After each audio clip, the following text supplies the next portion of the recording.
This is your 10th lecture. सोचा तो मैंने कुछ ऐसा था कि पहले इंटरोगेटिव करवाएंगे, जैसे कि मैंने पिछली वाली वीडियो में बोला था।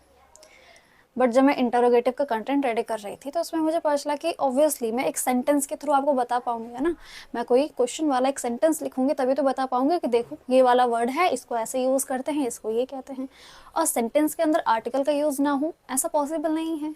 तो मैंने सोचा कि पहले काम करते हैं, आर्टिकल्स को समझा देते हैं, ठीक है, ताकि जब मैं आपको इंटरोगेटिव करवाऊँ उसमें आर्टिकल आए तो आप रिलेट कर जाओ, है ना। क्योंकि इतना सारा टाइम हमारे पास है नहीं, तो बार बार वो चीज़ें आती रहेंगी तो आपके उनमें आता रहेगा कि हाँ ये तो आर्टिकल है, ये तो ये है, ये तो ये है। पिछली वाली वीडियोज़ जो सारी हो चुकी हैं, एक बार जाके फिर से उनको देख लीजिए। बहुत छोटी वीडियोज़ बनाई हैं, बहुत बड़ी बड़ी नहीं बनाई हैं, बस एक लास्ट वाली वीडियो बड़ी गई थी ना, क्योंकि उसमें कंसेप्ट ज़्यादा अच्छा था, ठीक है।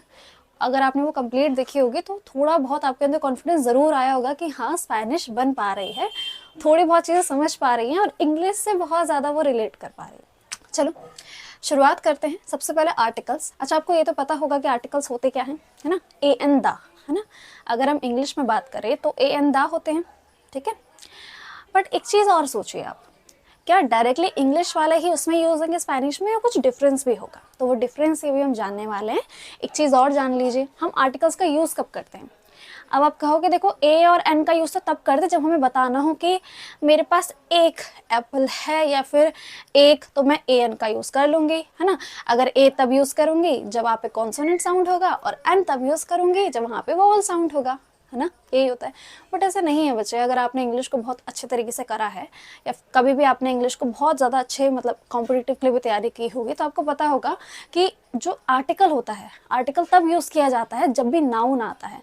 नाउन से पहले आर्टिकल का यूज़ करना ज़रूरी होता है। तो जहाँ जहाँ भी नाउन आएगा वहाँ पे आर्टिकल का यूज़ होगा, चाहे वहाँ पे एक का मीनिंग देना हो या ना देना हो, या फिर स्पेसिफिक चीज़ बतानी हो या ना बतानी हो, तो नाउन से पहले आर्टिकल का यूज़ होता है। सेम कंसेप्ट आपका स्पेनिश में भी लगता है। तो कहीं कहीं मीनिंग ऐसा नहीं आ रहा होगा। अभी जब हम आगे देखेंगे तो कहीं कहीं जब मैं आपको इंटरोगेटिव सेंटेंस करवाऊंगी वहाँ पे कभी कभी एक मीनिंग नहीं आ रहा होगा, बट उसका यूज़ करना कंपलसरी है, बिकॉज आर्टिकल्स जो होते हैं उनको नाउन से पहले यूज़ किया जाता है, ठीक है। इतना कंसेप्ट क्लियर हुआ। अब टॉपिक की तरफ चलते हैं, ठीक है। देखिए, पहले एक मुझे लिखना है डेफिनेट आर्टिकल और लिखना है इनडेफिनेट आर्टिकल। अभी तो आप कह रहे थे कि ए एन दा पढ़ना है, अभी आपने डेफिनेट और इनडेफिनेट लिख दिया। इतने महंगे महंगे वर्ड डालोगे, स्पेनिश इतनी खतरनाक है कि आपने ये भी डाल दिया। कोई बात नहीं, शांति से सुन लीजिए। डेफिनेट आर्टिकल क्या होता है, द को बोलते हैं, ठीक है। द के लिए हम डेफिनेट आर्टिकल का यूज करते हैं, ठीक है। इसको डेफिनेट आर्टिकल क्यों कहते हैं, जो नाम से पता चल रहा है कि डेफिनेट है, मतलब एग्जैक्ट है, हमें क्या बोलना चाहिए, क्या चीज़ हमें बोलनी है। अगर मैं कोई ऐसी चीज़ बोल रही हूँ जो कि बहुत जानी मानी है, या फिर उसका जिक्र पहले हो चुका है, ठीक है, उसका जिक्र पहले हो चुका है, तब मुझे वो चीज़ बतानी हो तो मैं द का यूज़ करूँगी। इतना कन्फ्यूज़ मत होइए। स्पेनिश के अंदर कहीं पे भी यूज़ हो जाता है, कहीं कहीं पे द यूज़ हो रहा है, कहीं कहीं पे इनडेफिनेट वाले यूज़ हो रहे हैं, तो उसमें आपको टेंशन नहीं होगी, उसमें आपके मार्क्स नहीं जाएंगे। बिकॉज आपके कोर्स का नाम ही है एलिमेंट्री स्पेनिश, तो वो आपको एडवांस स्पेनिश पढ़ने के लिए नहीं कह रहा है, सिर्फ एलिमेंट्री की बात कर रहा है। उसके लिए जो मैं भी समझाऊंगी उसमें आपका काम बन जाएगा। मैं सिर्फ ये चाहती हूँ जब आप पैराग्राफ पढ़ रहे हो तो नए नए वर्ड्स देख के डरे ना, इसीलिए आर्टिकल का कंसेप्ट कर लेते हैं, ठीक है। यहाँ सिंगुलर लिखूंगी, प्लूरल लिखूंगी, इसमें अलग अलग चलता है, दोनों केस में अलग अलग चलता है। देखते हैं क्या होता है। यहाँ मैंने नोट कर दिया है, ऑब्वियसली आप देख पा रहे हैं। देखिए, ये जो मैंने ब्लैक से लिखा हुआ है ये मेल के लिए लिखा हुआ है, और जो रेड से लिखा हुआ है ये फीमेल के लिए लिखा गया है। अगर हमें एक डेफिनेट आर्टिकल का यूज करना है सिंगुलर मेल के लिए, मुझे अगर डेफिनेट आर्टिकल का यूज करना है सिंगुलर मेल के लिए तो मैं एल का यूज करूंगी, और अगर मुझे डेफिनेट आर्टिकल यूज करना है सिंगुलर फीमेल के लिए तो मैं ला का यूज करूंगी। बेसिक ना समझ आए, बहुत चीजें अभी आगे समझाऊंगी मैंने क्या लिखा हुआ है। ऐसे ही अगर मुझे डेफिनेट आर्टिकल यूज करना है मेल प्लूरल के लिए तो मैं लॉस का यूज करूंगी, और डेफिनेट आर्टिकल यूज करना है फीमेल प्लूरल के लिए तो मैं लास का उपयोग करूंगी, ठीक है। जानना आसान है। एंड में ला ए आ रहा है तो मतलब वो फीमेल की ही बात हो रही होगी। अब ये लास भी आ रहा है मतलब वो भी फीमेल की बात हो रही होगी, ठीक है। इतना सा था, सिंपल है। जैसे मैंने लिखा एल पेर्रो, एल, पेर्रो, र करके साउंड आता है, र ऐसे करके आता है, पेर्रो। तो पेर्रो बोला जाता है, डॉग के लिए यूज किया जाता है। तो इसका मतलब क्या हुआ, द डॉग। ठीक है, सिंपल सा मीनिंग है द डॉग। तो एल पेर्रो। अब ये एल लिब्रो, लिब्रो मतलब क्या होता है, लिब्रो मतलब बुक होता है बेटे। तो लिख लेना साइड में, ये वो कैब आपको काम आएगी कि लिब्रो मतलब बुक होता है, सिंपल था। ठीक है, अब जैसे मुझे फीमेल, अब मुझे पता कैसे चलेगा कहाँ मुझे फीमेल यूज करना है, कहाँ मुझे मेल यूज करना है। तो देखो वो टाइम के साथ साथ आएगा कि कौन सा वर्ड जो होता है वो फेमिनिन की तरफ जाता है, कौन सा वर्ड जो होता है वो मस्कुलिन की तरफ जाता है। तो जैसे रोज है, रोज पढ़ के आपको थोड़ा बहुत तो आइडिया आएगा कि ये फेमिनिन की बात हो रही है, ये नहीं कि फेमिनिन को रोज दिया जाता है, इसीलिए जो नाम है वो फेमिनिन की तरफ जा रहा है। तो ला रोजा, तो ला रोजा, तो रोजा मतलब रोज हो जाएगा, सिंपल सा। और ला मुहेर, अब मैंने इसको हा का साउंड क्यों दिया, क्योंकि जो जे का साउंड होता है वो एच का साउंड जाता है। तो ला मुहेर, मुहेर मतलब क्या होता है, वाइफ, है ना। तो द वाइफ, या फिर रोजा का मतलब क्या जाता है, रोज जाता है, तो रोज जाएगा। ठीक है, एक बार इसकी तरफ देखो, ये जो भी मैंने यहाँ पे वर्ड्स लिखे हैं ना, तो इनका मीनिंग भी साथ साथ में लिख लेना स्पेस बना के, कि पेरो मतलब डॉग होगा, लिब्रो मतलब बुक होगा, रोजा मतलब कि रोज होगा, और मुहेर मतलब कि वाइफ होगा, जो कि मैं पहले ही बता चुकी हूँ उससे पहले वाली क्लास में जिसमें हमने रिलेशन कंप्लीट किया था। प्लूरल में देखिए, इसमें लोस होगा, इसमें लास होगा। लोस पहारोस, पहारोस, लोस पहारोस, और लोस लिब्रोस। लिब्रोस तो आपको पता चल ही चुका है कि लिब्रोस किसको कहते हैं, बुक को कहते हैं। और पहारोस किसको कहते हैं, तो यहाँ पे लिख लेना साथ में कि ये बर्ड्स को कहा जाता है। ऐसे पंछी से याद कर लो कि पहारोस हो जाएगा, या ऐसे पजारो, जो भी आप इसको प्रोनाउंस करना चाहे कर सकते हैं, मतलब याद रहना चाहिए ताकि कोई सा भी चीजें कर पाए। ठीक है, तो पहारोस को बर्ड्स कहा जाता है, लिब्रोस को बुक कहा जाता है, जो कि मैं बता चुकी हूँ। तो इसका मतलब क्या है, द बर्ड्स द बुक्स। ठीक है, तो सिंपल सा पता चल गया। पहले तो सबसे पहले नेम देखो कि बुक क्या है, बुक लग रहा है मस्कुलिन है, पर मैं बुक की बात नहीं कर रही, मैं बुक्स की बात कर रही हूँ। तो बुक्स की बात है मतलब कि प्लूरल मस्कुलिन है, और प्लूरल मस्कुलिन के लिए लोस यूज हो गया। ठीक है, लास्ट जैसे फ्लोरेज, फ्लोरेज मतलब होता है फ्लावर, फ्लोरेज मतलब कि फ्लावर, तो फ्लावर्स हो गया, ऐसा आ गया एंड में, तो फ्लावर्स, तो द फ्लावर्स, फ्लावर्स सुन के आ रहा है मन में कि हाँ फेमिनिन की तरफ जा रहा है। और रोजाज मतलब ये प्लूरल है रोज का, तो रोजाज मतलब बहुत सारे रोज। अभी डेफिनेट इनडेफिनेट आर्टिकल की तरफ देखिए। ठीक है, डेफिनेट वाला नोट कर लेना, मैं साइड हो जाऊंगी इसलिए मैंने एक ही के अंदर लिख दिया ऐसे। ठीक है, इनडेफिनेट आर्टिकल देखिए, सिंगुलर प्लूरल बिल्कुल वैसे ही, उसमें भी यही चलता है। देखो जैसे इंग्लिश के अंदर क्या होता है, ए और एन होता है, तो ए जब यूज करना चाहे तब यूज करते हैं, एन जब, पर इसके अंदर ऐसा कोई ए एन का नहीं होता। इसके अंदर बस यही वर्ड्स होते हैं। अगर हम इनडेफिनेट दिखाना हो तो हम इन चारों को यूज कर लेते हैं, डेफिनेट दिखाना हो तो इन चारों को यूज कर लेते हैं, जो कि मैं इससे पहले समझा चुकी हूँ। ठीक है, तो ये वाला इसका है। ऐसे ही जो ब्लैक में लिखा हुआ है वो मेल के लिए, और जो रेड में लिखा हुआ है वो फीमेल के लिए।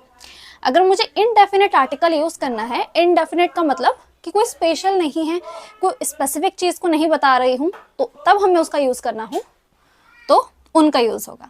ठीक है, तो जैसे उन लिब्रो, लिब्रो मतलब एज इट इज जो मैंने बताया था बुक, और उन पपेल, पपेल मतलब होता है पेपर। ठीक है, तो इसको लिख लेना, पपेल मतलब पेपर। अब यहाँ आर लगा दोगे तो पेपर बन ही जाएगा। ठीक है, तो उन पेपर, तो मुझे अगर बोलना हो कुछ भी, जैसे मुझे इनडेफिनेट के अंदर लगाना हो तो मैं इनका यूज करूंगी। ऐसी ऊना, ऊना कैलकुलेडोरा, कैलकुलेडोरा, और ऊना रेगला। अच्छा एक चीज सोचिए कि मैं जैसे मैंने आपको बोला कि आपको पता कैसे चलेगा कि वो फेमिनिन वर्ड है या फिर वो मेल वर्ड है ना। तो आपको एंड में ए लिखा हुआ दिख जाएगा, मोस्टली केस में आपको ए दिखा मिल जाएगा, कुछ कुछ पे आपको स्पेसिफिक नॉलेज लगेगी। जैसे मुहेर था, अब मुहेर आपको नहीं दिख रहा आपको ए लास्ट में, बट इसका मतलब वाइफ होता है तो ऑब्वियसली फेमिनिन की तरफ चला जाएगा। ठीक है, तो कैलकुलेटोरा मतलब कैलकुलेटर होता है इसका मतलब, और इसका मतलब स्केल होता है। ठीक है, रूलर बोलते हैं ना, तो रेगुलर ऐसे करके हो गया। ऐसे प्लूरल के लिए ये ओनोज और ऊनाज, ये मेल के लिए, ये फीमेल के लिए। अगर मुझे इनडेफिनेट आर्टिकल सिंगुलर के लिए यूज करना हो तो मैं इन दोनों को यूज करूंगी, और इनडेफिनेट आर्टिकल प्लूरल के लिए यूज करना हो तो मैं इन दोनों को यूज करूंगी। मेल के लिए ये वाला, फीमेल के लिए ये वाला, मेल के लिए ये वाला, फीमेल के लिए ये वाला। उनोस लिब्रोस मतलब कि द बुक्स, नहीं द नहीं यूज होगा, बुक्स यूज कर सकते हैं आप यहाँ, ठीक है। अगर मुझे इसके इंग्लिश का एग्जैक्टली मीनिंग नहीं बता पाऊंगी मैं इसमें, क्योंकि इसमें ना ही अ या एन ऐसा कुछ नहीं होता है, तो इनडेफिनेट आर्टिकल प्लस बुक्स, ठीक है। और ऊनोस पपेल्स पपेलेस, तो इसके लिए यूज होगा ये पेपर्स के लिए, दी पेपर्स करके या फिर अ पेपर्स करके ऐसा यूज होगा। उनास वैसे ही ऊना कैलकुलेदोरास उनास रेगलास, वो कैलकुलेटर, रूलर, पेपर, बुक, ठीक है। मैं साइड हो जाती हूँ, इसको नोट करना चाहे तो नोट कर सकते हैं। फिर से मैं एक बार फिर से रिवाइज करवा देती हूँ ताकि ये टॉपिक यहीं खत्म हो जाए और आपको सिर्फ ये 4 चीजें याद रखनी है, ये, ठीक है। इन सब में आप ऊना उन देख पा रहे हो तो समझ लेना इंडेफिनिट की बात कर रहे हैं, और बाकी जो बचे हुए हैं वो डेफिनिट की बात कर रहे हैं। दा का यूज होता है। एल होगा सिंगुलर के लिए अगर हमें, और ला होगा प्लूरल के लिए, ओ फेमिनिन के लिए। एल होगा सिंगुलर मेल के लिए, ला होगा सिंगुलर फीमेल के लिए। तो एल पैरो the dog, L Libre the book, ऐसे ही आपको प्लूरल है, ऐसे ही आपका यहाँ पर है। अगर ये अभी भी कुछ डाउट वगैरह रह गया है तो वीडियो को फिर से चला लेना, एक बार फिर से देख लेना और इनको नोट कर लेना, ताकि जब हम आगे की तरफ चले तो इन वर्ड्स को देख के मैं जरूर पूछूंगी बताओ ये क्या है, ये क्या है, तो आपके माइंड में उसी टाइम क्लिक हो जाए कि हाँ ये तो डेफिनेट वाला है, ये तो इनडेफिनेट है, ये मेल के लिए आता है, ये फीमेल के लिए आता है। तो ये सारी चीज़ें आपको वहीं क्लियर हो जानी चाहिए, ठीक है। नेक्स्ट क्लास इंटेरोगेटिव से रिलेटेड होगी, जो जल्दी पोस्ट भी हो जाएगी। मैं ज़्यादा गैप नहीं लूँगी बिकॉज आपने बोला कि एग्ज़ाम जल्दी है तो जल्दी ही कवर अप हो जाएगा। अभी इन वीडियोस की डिमांड नहीं होने वाली है, ठीक है, बट बाद में आने वाले टाइम पे स्पेनिश की जब भी बात आएगी या फिर जब भी इस एग्ज़ाम से रिलेटेड बात आएगी तो इन वीडियोस की मांग बढ़ जाएगी। बट ठीक है, अभी के लिए जैसे चल रहा है चलते रहते हैं। मैं अभी अपना कंटेंट पूरा कर दूँ ताकि मैं अपने अंदर से होता है ना, जैसे अगर कोई काम मैं कंप्लीट ना करूँ ना तो मन के अंदर रह जाता है कि यार ये वाला काम तूने कंप्लीट नहीं करा, तूने बोला था तब भी नहीं करा। और ये इस चीज़ की डिमांड बहुत पहले से थी जो कि मैं अब जाके कंप्लीट कर रही हूँ और मैं इसको एंड तक ज़रूर लेके जाऊँगी। बस ट्रस्ट रखिए, साथ साथ जो करवा रही हूँ करते रहिए। और चाहे तो अगर आपको बुक्स चाहिए, अगर आप पहली बार इस वीडियो को देख रहे हैं तो जाइए पहले बाकी के लेक्चर्स भी देख लीजिए। शुरुआत से देखेंगे तभी सीक्वेंस में समझ आएगा, ऐसे कहीं भी रेंडमली उठा के टॉपिक नहीं समझ में आएगा। बुक्स के लिए आप कह रहे हैं तो बुक्स आप पिन कमेंट में चेक कर लेना, और डिस्क्रिप्शन में भी मैंने सारे लिंक्स प्रोवाइड कर दिए हैं, कोई अदर सीरीज़ के हों, कुछ अलग अगर आपको पढ़ना हो। और टेलीग्राम पे भी आप ज्वाइन कर सकते हैं, वहाँ पे आपको बुक्स अवेलेबल करवा दूंगी। टेलीग्राम पे जाके आप पिन कमेंट चेक कर लेना। पिन कमेंट में एलिमेंट्री स्पेनिश के जो बुक्स हैं उसके अंदर 6 बुक हैं, 6 ब्लॉक्स हैं। बुक तो एक ही ऑब्वियसली, वो ब्लॉक्स में बटा हुआ है। तो वो जो ब्लॉक वाला है 5 और 6 जो ब्लॉक है वो इतना कंपलसरी नहीं है, बट आप उसको तब भी देख सकते हैं क्योंकि उसके अंदर वोकैबुलरी है। तो इतनी ज़्यादा वोकैबुलरी नहीं हो पाएगी, पर जितनी हो पाएगी मैंने यहाँ पे लिख दी है। उसको साथ साथ करते रहिए, आराम से आपका एग्जाम निकल जाएगा। मुझ पर ट्रस्ट रखिए और खुद पर भी कि आप कर लेंगे। थोड़ी बहुत मेहनत करते रहिए, बाकी ऐसे ही सीरीज चलते रहेगी। See you in the next video.